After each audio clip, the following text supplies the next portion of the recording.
Yes, people, what's happening? Welcome back to the channel and welcome to another live stream. And wasn't actually planning on streaming today with the game taking place later on this evening against Manchester City. But with all the Enzo news that broke last night, I thought we might as well cover it and discuss what's going on and where kind of Chelsea go next from here. It's been quite disastrous, really. I mean, the deal's not fully 100% dead in the water, but it looks like it's very much heading that way. There's a lot to unpack here. I'm not really sure quite what we've been doing, what we've been negotiating, not really sure what's going on and where we go from here. But as always, delighted to be joined by Lawrence. Bro, thanks for joining me. Shame it's not in slightly better circumstances, really, from a Chelsea perspective. But having been... I don't know what you're talking about, bro. We pronounced It's a great day. Yeah, it's a great day, mate. It's a great day.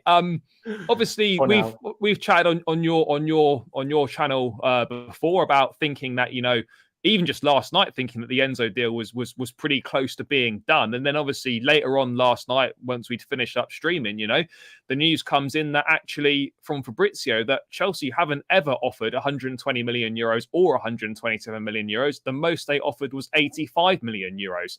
And now apparently we offered that yesterday. Yeah. And the deal is seemingly now off. I mean, Roger Smith, the Benfica coach, has been speaking as well. He's not particularly pleased. He's says that Benfica feel we don't want to sell Enzo. There's a club that wants him, tempted him, but they knew the only way is 120 million euros clause. They're disrespectful. They're leaving the player crazy. They acted like they wanted to pay the clause, then want to negotiate. Mate, what do you make of all this? And is this potentially a huge transfer L for Todd Boehly here, who actually admittedly has been pretty good in the market? I like the way we've approached things. I like the business that we've done. I like the fact we're getting players in early, getting signings done early. But I mean, obviously, we'll never 100% know the truth. But from what's being reported, and Fabrizio pretty much the GOAT alongside David Ornstein, mate, what are we doing? Mate, it's a bit of a calamity. I can't lie. Like, it's weird because on the one hand, I kind of understand the non-willingness of Chelsea to pay 120 million or more. Like, I kind of get it. But what I don't get whatsoever is we've spent nearly a week talking to them. Like, the serious interest was reported first, like, just before New Year's. Today is January 5th, and yesterday it kind of collapsed. So January 4th. So nearly a week we spent talking to them in all sorts of ways. And I mean, obviously at this point now, who knows who to believe and what to believe. But I like, as much as I had a bit of a ranty tweet yesterday where I'm like, all these journalists are all absolute clowns. Like, what have they literally, like, it's I compared it to a dentist pulling the wrong tooth. Like, that's what they've been doing for the last week. But at the same time, something in me is like, surely they can't all be that wrong, right? So I'm like, and then didn't Fabrizio later in some replies or whatever say that, you know, it was, you know, verbally, we did kind of indicate that we would be willing to pay certain amounts. And then yesterday we made a bid of 85 million euros, which is like, what, 75 million pounds? And apparently, according to some offers, we offered them Ziyech and 2 loan players. And like, I just said it to you off air. Did anyone even ask Ziyech if he wanted to go to Benfica? Like, do you know what I mean? Like, who knows if he would? I doubt he would, personally. Like, I wouldn't if I was him. Do you know what I mean? So the frustrating thing is, like, okay, if he was always going to be too expensive for us, fair enough. But then what did we waste the week on? Like, we need a right back. Like, do you know what I mean? Spend the time more flipping usefully. Like, what is this? Yeah. Do you know what I mean? Like, it triggers me. Honestly, I mean, seriously pissed off. I mean, I think Chelsea aren't stupid. Well, I mean, supposedly not stupid. We're looking pretty stupid in this situation, but we knew full well that, one, this was an opportunistic attempt to get a player that we know in the summer we've got virtually zero chance of getting. It was very much, let's see if we can get this player now and kind of see what we can do. And I respect that and I rate that. You know, it's being ballsy in the market. It's being ambitious. It's like, right, we've got one opportunity here to get this guy because we know in the summer we won't get him. And yet we knew full well that Benfica only signed him 6 months ago. They don't need to sell the player. They don't need the money. If you want him, you pay the full release clause. It's as simple as that. We've indicated, you know, that we didn't want to pay the release clause in full, but initial reports were suggesting that similar to the Nkunku deal, we were happy to pay above the release clause, which was the 127 million euros, so about 7 million euros above the release clause, in order to structure the payments more favourably for us. But it now seems like we've gone back on that term, having, you know, initially indicated willingness to do that. We now suddenly don't want to do that. So have we suddenly lost interest in the player? Is the deal suddenly now become too expensive? Why has it taken us a week to realise that the player is going to be too expensive when we probably should have known that all along? I mean, there's kind of so many questions here that are unanswered, but we now look pretty stupid. And I'm not saying that we weren't focusing on other things whilst this has been going on, because we've got multiple people in positions now, so that not everyone's all dealing with the same transfer. But at the same time, you're thinking the January transfer window is hard to do business in anyway. It's short. Why have we wasted a week seemingly to get absolutely nowhere? I mean, mate, where do you see this going now? Do you think this is now fully done? Do you think you've pissed Benfica off and that's it now? I think so, yes, but obviously you can never be sure. Like, all of what we're hearing could all be like a Benfica side of the story, trying to just pressure us into paying more, and, you know, like making us look so silly that we're like, okay, we're going to pay like 127 million, and you get the, like, do you know what I mean, and you get a big first installment or whatever. That could be the case. It could be like negotiation tactic, but I don't know. I feel like once it gets to the manager having such a rant about how disrespectful we've been in a press conference, I feel like once that happens, like, there's kind of no going back, really. Like, the way, and to be honest, I think most of what he said is absolutely justifiable. The way he says, like, we turn the head of the player so that he only wants this, like he missed training sessions and all sorts of things, and then we don't even actually follow through. Like, surely I would love to know Enzo's reaction to the situation, because surely he'll be disappointed and pissed off at us as well. Do you know what I mean? Like, for a second, when you brought this up, it kind of triggered a memory in my head that I was like, I was going to be even more annoyed for a second, because Roger Schmidt, the Benfica manager, used to be RB Salzburg manager, where obviously Christopher Vivell also used to work, but actually it didn't work at the same time.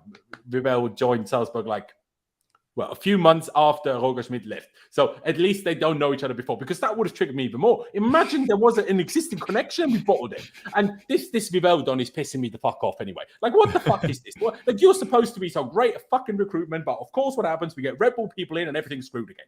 Like, just flipping Red Bull has to ruin my life in every single fashion they can. Flipping hate a lot of them. Honestly, piss off. The lot of them. Piss off. Like, right, I'm so triggered.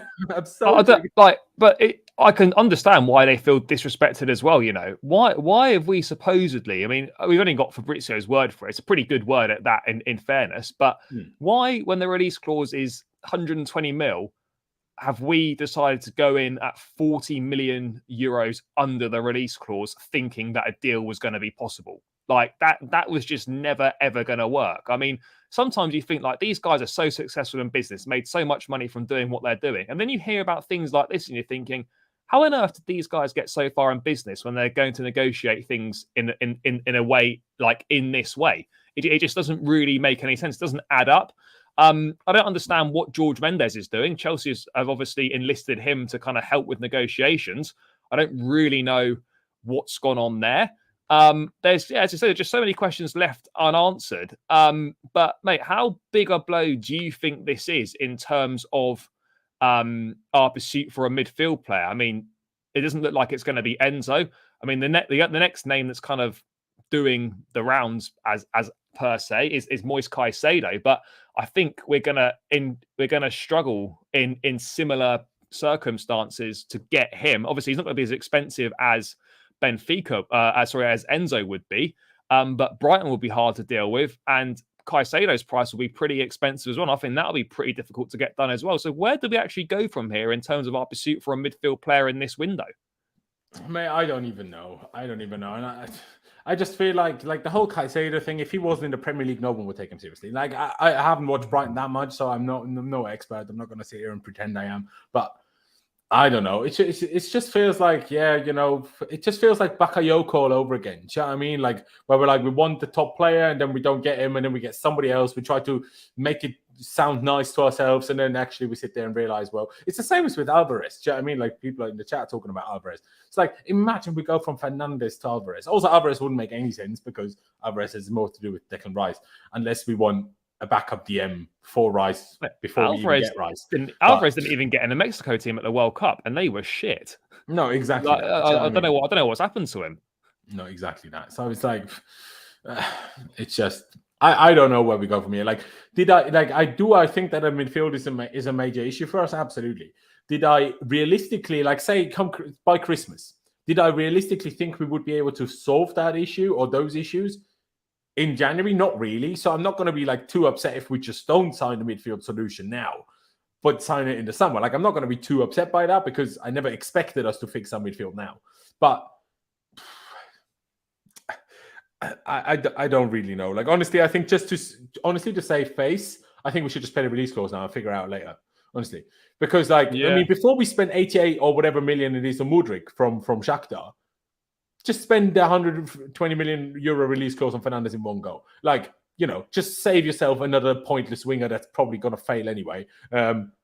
Just let him go to Arsenal, save yourself that money, and then we'll be fine with financial fair play as well. Like, it just pisses me off. Like, well, what are we doing? And I mean, I know Clutch said we weren't going to go for a right back because the players know Reece James is the guy. I'm not sure who actually said that. I didn't read that from anyone reliable, but I don't care. Like, I'm not sat here saying sign Hakimi. I'm not even sat here saying we should have.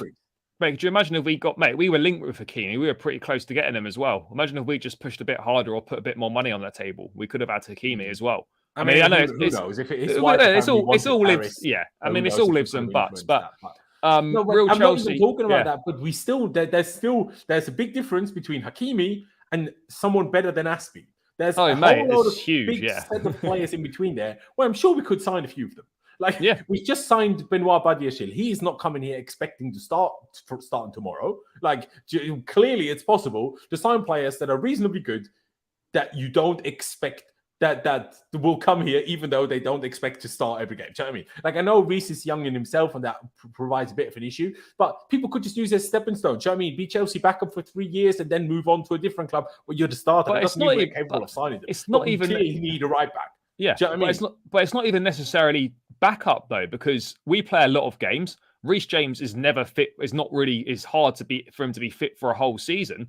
Whoever comes in is actually going to play a large amount of games. It's not like they're just going to be. He's never going to play the biggest games when Reece is fit. No, probably not. But will be a turn off for some top players. But yeah, that doesn't mean you can't get anyone.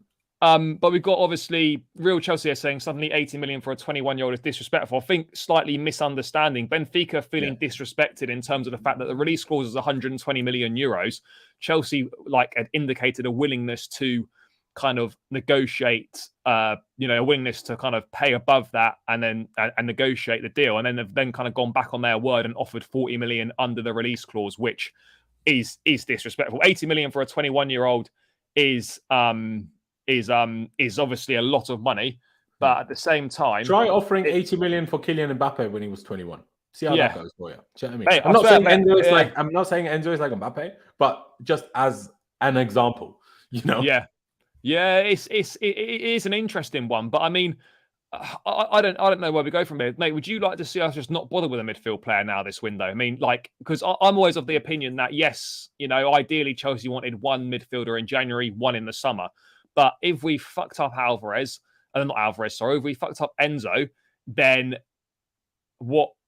I would rather us wait until the summer to get players that we actually want rather than just buying someone that we don't really want just to say we bought in a midfield player. Because I look at the options available now. I haven't fully given up on Enzo, but it looks like we've kind of messed this one up. But I look at the options out there and I think, well, as I said, Caicedo is going to be difficult to get. Alvarez isn't really good enough. And if we were interested in Alvarez, then we would have surely gone back in with another bid already because we bid on deadline day. And if we really wanted a player, we would have probably got this done already, pretty much, in my opinion. I don't think Potter actually really wants Alvarez, because if he did, I think we could have got this done already by now.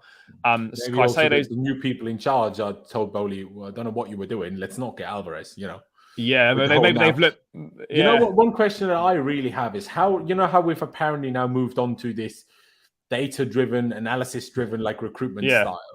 How long? Because obviously scouting takes a while. It takes ages. How long does this take? Because you still should do background scouting in terms of the character of the player, the surroundings of the player, like what type of character he is, those type of things. There's still some scouting to do, even once data has told you he's a good player to go after. So what's always surprised me is the whole thing that we're going to have such a big January, to be honest, because I'm like, we employed most of those people late, like in November and December. So how much time have they had to pick out the perfect targets, right?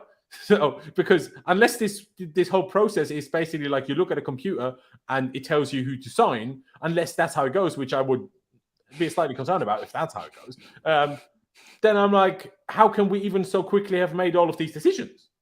Like as to who is so perfect. Do you know what I mean? So that's the only basis. Like I understand from a financial perspective, it would make sense to spend some big money now, some big money in the summer, but I don't know. I just don't trust. Like, at least Enzo had what I felt like something to back it up. But I'll be perfectly honest with you, bro. I also don't want to.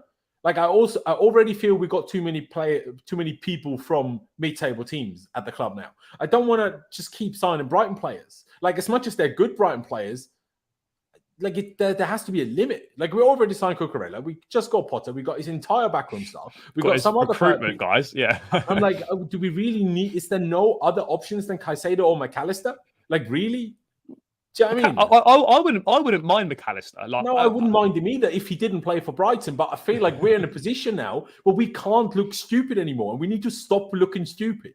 Do you know what I mean? Yeah, and we are signing more Brighton players will just make us look more and more. We are looking stupid, but I mean, I like Caicedo and I think he's a good player. But when you actually, but when you look at it, I look at Caicedo and I think, right, good player, but does he make? Does he offer the creativity that we're lacking? I don't think he does. Yeah, no, but he's not a creative midfield player. He's a holding midfield player. But he's not a real DM either. So what do we do with him?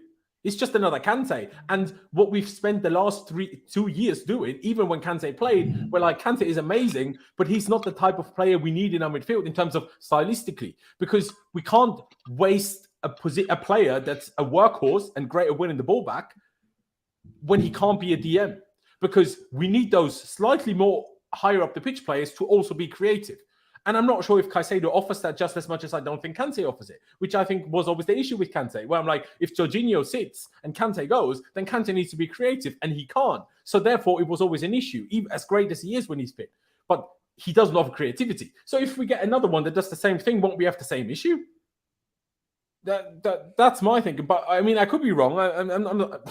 Do you know what I mean? Like, I don't know what exactly they're planning to do. Are we planning to have one sitter, one workhorse, and one creative player? But who's that creative player? Clutch always tells us Mount is always going to play. And I kind of agree with him. So if we sign Caicedo and Rice, then you rely all midfield creativity on Mason Mount realistically, and is he going to provide? And he's not that creative. If we're being perfectly honest, like, mate, if we're relying on Mason Mount for our only midfield creativity, we're bang in trouble, because for as good a player as he is, and we've seen him be, he's not that creative. You can't rely on him to create loads of goals. It's as simple as that. So you think about the balance would look well off. I mean, you think if Enzo did come, you could have Enzo, Kovacic, and then obviously Jorginho holding kind of this summer with kind of Rice to maybe rotate in the summer. Then I don't know, but we need to think about like what profile of midfield player do we actually want? How are we going to make it, like, how are we going to get it to work? How are they going to gel together? Lawrence will be back shortly, guys. Just got to pop away for 5 minutes to sort a few bits out. So if anyone's got any questions about anything in the chat, Chelsea related, game related, transfer related, do pop those in there. What we've got here, biggest problem at Chelsea is Bowley. It's clueless. We will be breaching FIFA fair play and will be become a club to profit multiple owners. I wouldn't say we're banging trouble. FFP, I think we're fine on that. I think, I don't think we've ever been in breach of FFP. We also had the transfer ban a few years back, but that wasn't relating to FFP. I think I've got to be honest. I like what Bowley's done. I like the approach in the transfer market. I think it's fresh. I think it's ballsy. But at the same time, this is not a good look for Chelsea. We don't want to get a reputation as a club that takes the piss in negotiations, and we're not a club of our words. And it looks like it could be briefings from Portugal or whatever it is, but it looks like we've gone into the negotiations with one stance, and then we kind of changed our mind halfway through, and Benfica sort of feel disrespected. and rightfully so. But on the midfield, I mean, guys in the chat, who would you like to see come in now in January potentially? Now that it looks like Enzo's off, would you like to see Caicedo? Would you like to see Edson Alvarez? Are there any other options that you think could be pretty good for us? Do let me know. It's going to be tricky. I don't know what we do. In all honesty, it's going to be tough for us now because there's not that many quality midfield players out there. First of all, we know that Declan Rice and Jude Bellingham are off the table until the summer, and even then, I don't think we've got hardly any chance of getting Bellingham. Rice should be fairly straightforward for us, but we need more than that. I don't know who else we really go in for. But I don't know. It's hard. At the same time, I'm thinking, well, maybe we should just try one more go. What we got here? Right guy, Caicedo, Kone. Yeah, Kone is Mönchengladbach, isn't he? Kakare at Lyon, Zubamendi, I think, is the Sociedad player. I spoke with Rob, a journalist, a couple of weeks ago, saying there's actually no truth in the potential Zubamendi rumors. I don't know an awful lot about any of these players. I know that Kone is very well regarded. But out of those, I mean, Kakare, people in the chat have been on about him before. I mean, Caicedo would probably make the most sense, but again, it's like it feels a bit. I like him, and I wouldn't say no to him at the club, but it feels a little bit desperate in that sense. Like we're going back to Brighton again. I mean, it shouldn't really matter that much, but it kind of does. We look like we're just trying to become Brighton in a sense. And I understand that the model works well, and what they've done is great.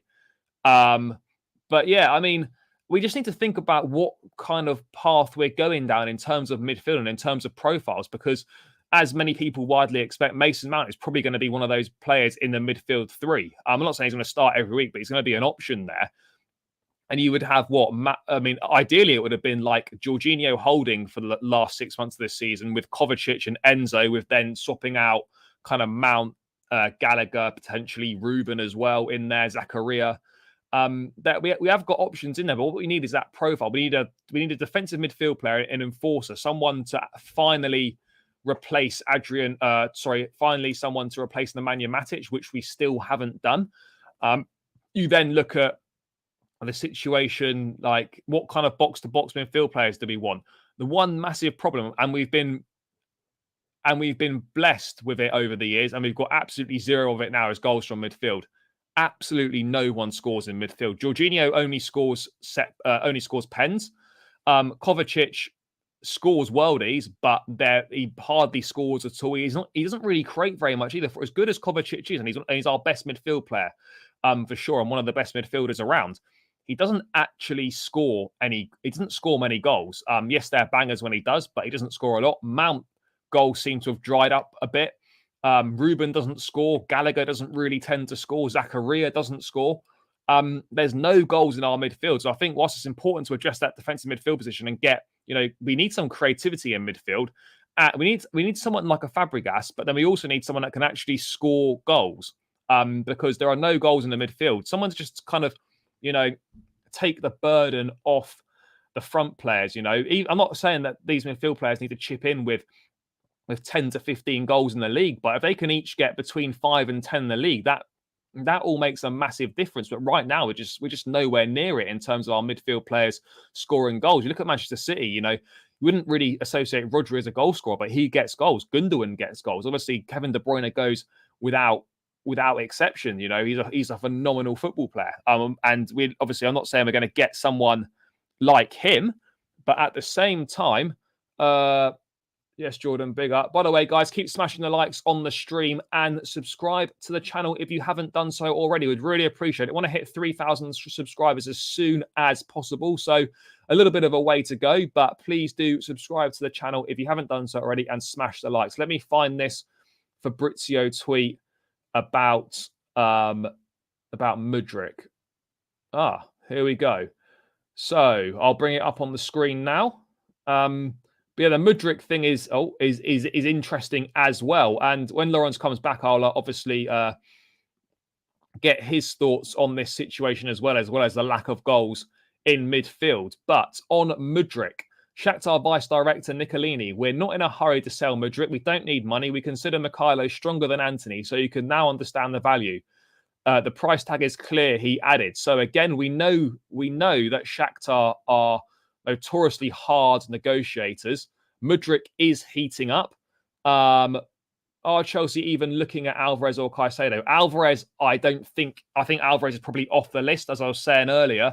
It looks like that Alvarez, we bid for him on deadline day. I think now that kind of Potter's in a new structure in place, I don't think they're as interested in Alvarez. If they were interested in Alvarez, I think a deal would have obviously been done, and it hasn't been done. But yeah, in terms of Caicedo, there is interest there from Caicedo. I've spoken to Ben Jacobs about this. There is interest from Chelsea in Caicedo, but again, I don't know whether we'd look to move for him in January or not. It would cost a lot of money again, and I don't think Brighton would be that keen to sell. Before I get to this Mudryk thing, again, I'll just get to some things in the chat. We need a right back first. The points per game with Reece and without Reece is an unreal stat. Yeah, I brought this stat up the other day on a stream that our points per game with Reece James is 2.4. Our points per game without Reece James is 0.75. So it just goes to show how reliant we are on Reece. Matthias Nunes at Wolves looks like a good player as well. I'm surprised that, no disrespect to Wolves, I'm surprised he went there. Mate, welcome back. Just talking about Mudryk. Well, we'll get back to midfield in a sec. Latest quotes from the Shakhtar director Nicolini. We're not in a hurry to sell Mudryk. We don't need money. We consider Mikhailo stronger than Anthony, so you can understand the value. The price tag is clear. So Shakhtar, we know, are notoriously hard to deal with in negotiations. We saw with Fernandinho. We've seen with other players leaving Shakhtar. It's quite clear from a Shakhtar perspective that if you want this guy, you pay the money we ask for him. Where do you see this going, mate? And what are your thoughts on this whole Mudryk situation as well? Because it's clear the player wants Arsenal. It seems like a Rafinha 2.0 almost, but it looks like we're exploring it anyway in case Arsenal aren't prepared to pay what Shakhtar want. Yeah, it's either that or we're at the name of Chelsea Football Club because we have owners that's seemingly, well, that perception slightly changed after the information yesterday, but are willing to spend very big money. That our name is just used to force pressure Arsenal into paying more. I don't know, but it just seems like another one of those where I'm like, why? Where did this interest? I never like interest that just comes out of nowhere. Like, how many examples of transfers where the interest has come out of nowhere tend to work out? Do you know what I mean? Like, you know, if you already hear like a small interest or like the first bits of, you know, whispers of interest, like few weeks and months in advance, I feel like at least there's a plan behind it. But when you only turn up like, oh yeah, might fancy him if he's, you know, might go to Arsenal, we might get him off there. It just doesn't seem like, you know, we were sold this whole dream of like recruitment, and we're finally going to recruit some proper players that all fit together and work together. And this doesn't feel like that at all. But again, and I know maybe it's boring, and maybe people are you make YouTube videos or YouTube live streams, so you should know what you're talking about. But no, I'm not going to claim and pretend like I know all about Mudryk, because a lot of people claim and know, pretend that they know how great or how not great he is. They don't. Every single one of these people is lying, you know, because you're going to watch Shakhtar. Shakhtar did barely play all year because they were fucking invaded. Yeah, it was you just know, Champions how League are you going to tell me you know how Mudryk is? Do you know what I mean? Like, where does that come from? You know, absolute horse crap. The only thing we know is that he's fast. All right, Timo Werner was fast. Sterling's fast. And what? Do you know what I mean? I'm not going to say he's a shit player No. I don't think he is. But at the same time, I'm not in a position, as you say, I'm not in a position to judge on how good he is, because I simply haven't watched enough of him. Yes, he's scored goals in the Champions League and he looks very promising. But at the same time, I don't really know how that transitions to the Premier League or whether it does or not.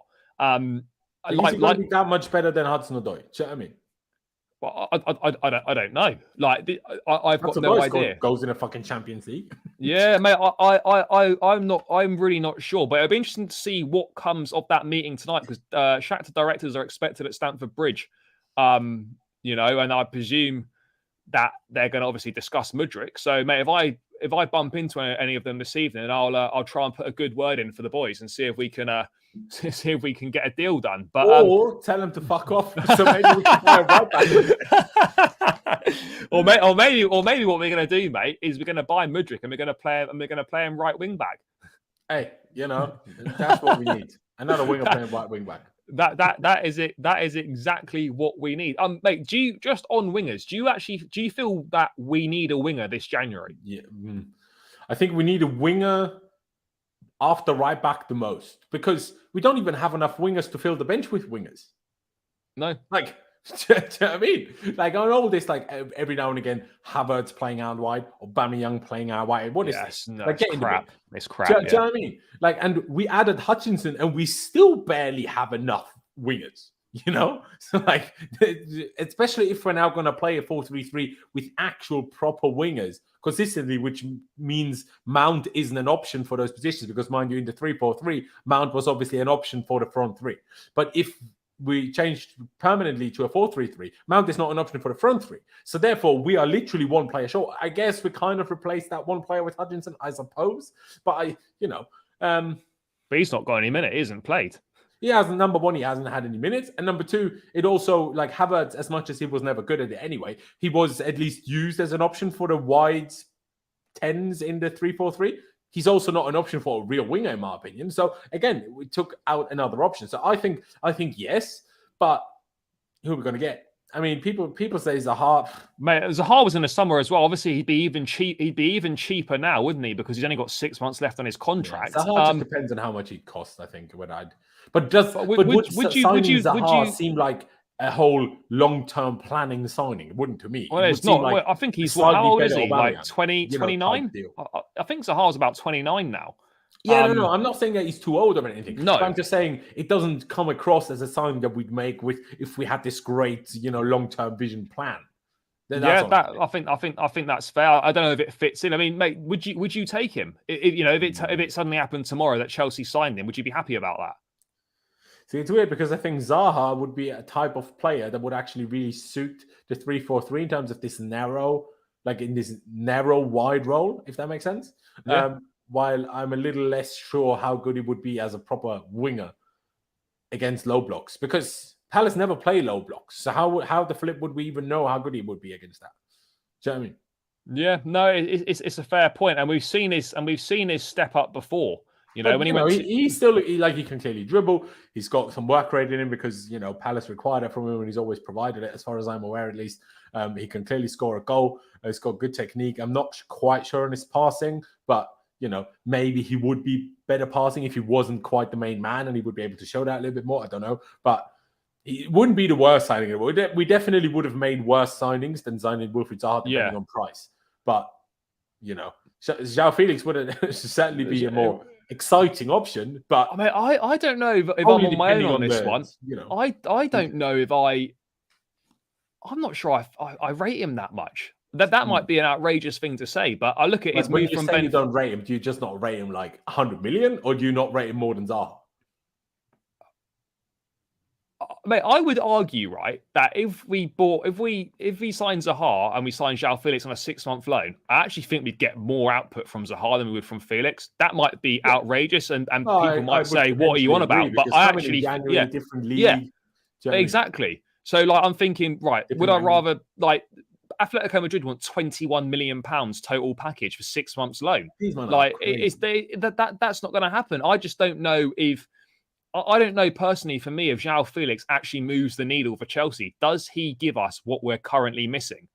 I don't think he does. He's another one of those players that's very technically gifted, very talented, but he's not a prolific goal scorer, and he's not really a prolific creator. He's one of those kind of in between players, and we've already got loads of them. I have seen people talk about him as being creative, but again, I'm not sure. It's another one of those where I'm like, okay, so he was great in Portugal. Then he went to Atletico, 3-4 years ago now, for insane money at the time. 126 million euros, I'm pretty sure it was. It was about 117 million quid. It's mad. Yeah, no, exactly. And since then, he doesn't look like he's got any better. No, he hasn't. But, I guess Chelsea would suit him really well then, because that's what we do with all the young players we sign. We sign Yeah, them, they're here no for 3 one years, gets any they're better. no better than they did when we got. Yeah, You know, no, Havertz, Pulisic, how many can you name that we signed as young players and they didn't get a single bit better? I don't know if they can, if whether João Felix or Havertz could coexist in the same team. I'm very much of the opinion that João Felix would be fine to come in if Kai Havertz left. I don't see how they both coexist in the same team. I've gotten to a point where I'm not sure if you and me discussed this. I'm like, maybe I think it might actually have been you and me on your channel, where I'm like, maybe what we need is 3 kind of not. Oh, it was. Yeah. Maybe that's what we need. But I also don't know for sure. Like, João Felix is definitely more of a capable option in a wide position, in my opinion, because he's got much more pace. He's got much more 1v1 ability. So, like, in terms of acceleration pace, I think long distance Havertz might even be quicker. But in terms of acceleration, so he's definitely would certainly be usable as a wide player as well. I don't think you drastically would play him out of position there. And we got to remember, Atletico don't play real wingers; they play wingers. No. So just because he's not playing on the wing, but then, exactly, doesn't really mean that he can't do that. Because for Portugal, he's played in somewhat wide areas or in the front too, I guess. So I still think that, like, there's clearly a super talent in João Felix, and it's like, just because he hasn't really developed that much, that might also be down to Atletico Madrid, because, well, how many attacking players that aren't like out and out, the out and out strikers, they've always flourished at Atletico, but also not since Simeone has been there, for being honest. I mean, I'd like to see him play under a manager that plays a progressive attacking brand of football before making like a full judgment. But if I'm just judging it on what I've seen from him at Atletico Madrid, I've seen no progress realistically. I don't think he's any better than when he was at Benfica, and it's as simple as that, really. The only problem is, I'm not sure if we should sign a player where there's still this kind of question mark of how would he be in a progressive team. Like, I don't think we're in a position right now as a football club to not take risks. That's the wrong word, but to be the club to trial and error this. We're not winning, mate. We've had way too many trial and error signings. Mate, we're 10th in the table right now. We can't afford any trial and error signings. We need as close. What did you bring up? Trial and error signing. But this is not really for now, though. But we have completed the signing of a player. I'm not sure why we've got pictures of Badiashile, in a Chelsea shirt before we've got any pictures of David Fofana. Because I don't think that David Fofana is meant to be part of the first team. But do you not still unveil him, though? I don't know. Did we do pictures with Casadei when we signed him? I don't know. I can't remember. But I can't. I'm not really sure. We did with Chukwuemeka, but we did. And Casadei went straight to the under-21s. Yeah. But yeah, Chelsea have officially confirmed the signing of Benoit Badiashile. Joins from Monaco for 38 million euros. So that's obviously 35 million pounds. And he signs a 7.5-year deal. Bolian Egbali is an excellent player. We are sure Benoit will form an important part of our team in the years ahead. And then Badiashile signs till June 2030 and says about Chelsea move, I'm very happy to be here at Chelsea. I'm so excited to start playing for this club. I can't wait to see the fans and start playing in the best league in the world. I'm a little bit confused. Why does the top tweet say 29 and the bottom tweet says 2030? I don't know. But it's 7.5-year contract. First of all, mate, what are your thoughts? Yeah, what are your thoughts on the new regime, obviously signing up these youngsters, which I think is great. What are your thoughts on these long-term contracts they're offering out? Well, if you sign the right players, it's not going to be an issue. Yeah. But if you sign Danny Drinkwaters, as we learned, it can be an issue. Or even a 5-year deal. Bakayoko the same. So if he turns out good, great move. If he turns out really bad and in 2 years' time we're sat here trying to get rid of him and struggling because, he's on high wages with us, presumably, reasonably. Like, not high wages in comparison to the Chelsea squad, but high wages to other clubs where he would go if he was a flop for us. So then it could be an issue, but I'm not going to judge that too soon. Like, we might realize that's an issue, but I'm not really that bothered about the length of the deal, if I'm being perfectly honest. Like, it's just going to be like, look at Lukaku. If you're willing to take a hit in terms of financial losses, you can get rid of everyone.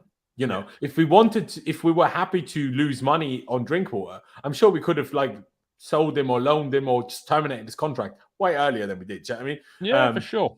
So it's more about a willingness, what you do, but also just don't sign flops, and it's never going to be an issue. So, I mean, what are your thoughts on this sign? Do you feel that we need another centre back? Obviously short of left-sided centre back, so to add another one is good. Yes, Levi Colwill is going to come back in from loan. I'm sure he'll be looked at. But I like it in terms of succession planning. Planning for the future. Thiago Silva's not going to go on forever.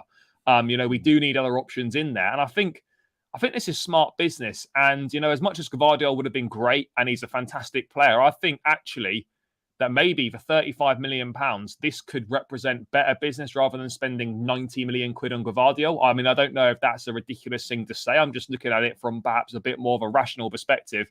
Well, where if we're not spending the money on Fernandez, we would have had the money available for Gvardiol. Yeah, we would have done. But I don't know, mate. Well, what are your thoughts on this sign? Do you think it's a good sign? Do you think it makes sense? Do you think we need another left-sided centre-back? I think we need another centre-back for sure. I think, even if Fofana's fit, I think you need 5 centre-backs for a back 4. And in a back 3, it's obviously a bit different because Aspi was an option, Cucurella is an option. Reece James even is an option if need be, but only if we actually signed another right back, and we haven't. So Reece James, therefore, it's not actually a centre-back option. I mean, there is a few ways to look at it, I guess. Now, obviously, because we split it up into a 7.5-year deal, we barely pay anything for the guy, on a year, yearly on our books. But you could also argue, well, 38 million extra. If you add 38 million to the 85 million we bid for Enzo Fernandez, well, look how close we would have been to the release clause. So, when you look at it that way, when you have Levi Colwill, you could have saved 38 million and put it onto Enzo Fernandez. Maybe we could have got Enzo Fernandez then. Yeah, but maybe. At the same time, is it the worst thing? You have Badiashile, you have Levi Colwill, you let the manager pick whoever's better. They're both young players. They're not going to be super consistent. When someone has a bit of a dip in form, you can play the other one.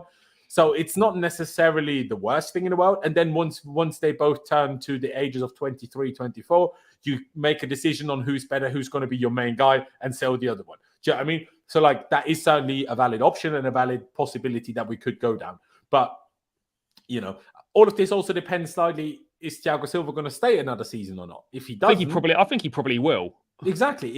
If that's the case, are we really going to have Badiashile and Colwill in the squad? Because I don't think we're going to sell Koulibaly this summer. We might sell him the summer after, but I don't think we're going to cut ties after a year. I see that as unlikely.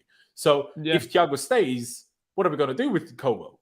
Nothing. It might go out. It might go out. Well, maybe he goes out on loan again. Yeah, well, yeah, obviously, but in terms of being in the squad. Oh, yeah, no, for sure.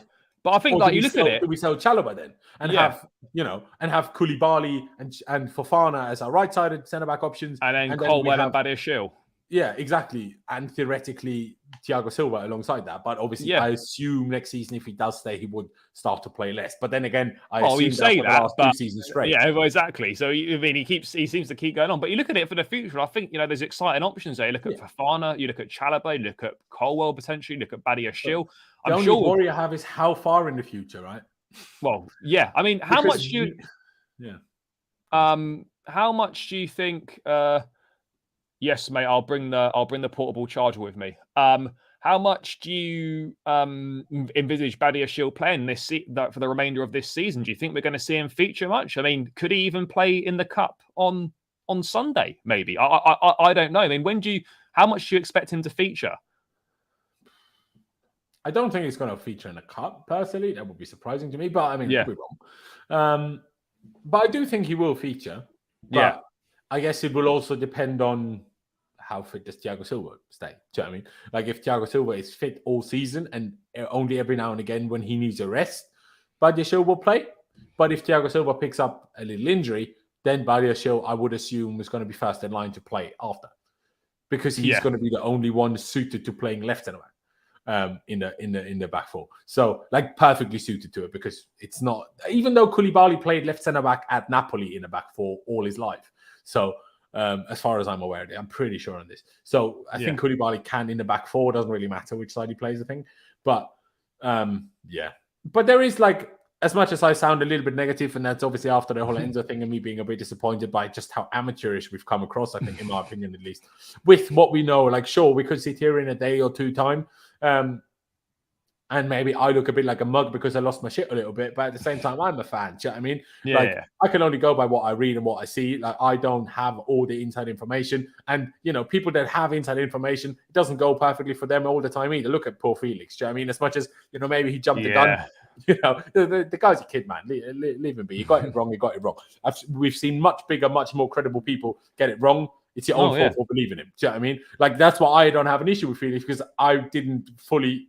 he just didn't sell me. Like, like I'm like, okay, you say this, fair enough. This is your shout. I'm not going to take your word for it because you haven't proven in the past your reliability. Same with when Nathan Gissing started out. We didn't take his word for it, but over the last 2 years, the guy has, proven his track record more and more. So that's why when he says something now, we believe him. Like when he said yesterday, the Bud Yashil completed his medical. Today, the signing is announced. Clearly, was right. Do you know what I mean? Yeah.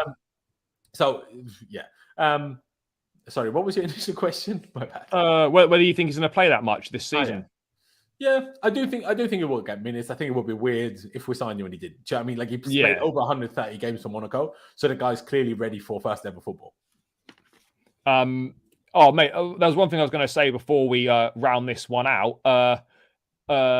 Chelsea have chosen not to comment on their pursuit of Enzo Fernandez when approached for a statement. That's been reported by Sky Sports News in the UK. So obviously not commenting on any of the pursuit. Think that's the right thing to do. Yeah, I mean, have you ever heard us commenting on anything or like that? Do you know what I mean? No, we don't tend to, mate. I think that seems like a good place to round out, guys. Mate, how are you feeling before the game? Very briefly, you concerned? Yes. Yes. I'm. The lineup could slightly change how concerned or not concerned I am. Yeah. But it's just sad. Like, I'm in a position. I know City are very good, but the fact that a draw is kind of the maximum of my hope is kind of it's a damning situation to be in, if I'm being perfectly honest. But it would also be a bit like Chelsea if we all of a sudden pull off a win and then lose to Fulham. Pull off a 1-0 win. Who mate? Who knows? Who knows? Maybe they do something. Remember when at the Bridge Torres scored the last minute winner after? Yeah. Who was it? Was it Otamendi or Demichelis? The Argentinian? Mate. Yeah, it all went a bit wrong. Yeah, and that goalie that had a right, mess up Joe Hart at the time, and Torres just ran through and tapped it home after they just had this calamity in the 91st minute. Mate. If they want to gift us one, I'll take it. Yeah, mate, I'll take it. Ramen guy, Chelsea name is definitely not changing next season. I actually don't even think they're allowed to change the name as part of the thing. Yeah, it's in the contract. So in the agreement for when they purchase the club. So whatever stuff is written on Chelsea's names changing is not true because they can't do it because it's in the agreement. The terms of the sale, the club colours and all of that. Yeah. Mate, thanks so much for joining me. Guys, make sure you subscribe to Lawrence's channel. It's tagged in the title and the description. He's on the road to 20k subscribers, so please go over and support his channel if you haven't done so already.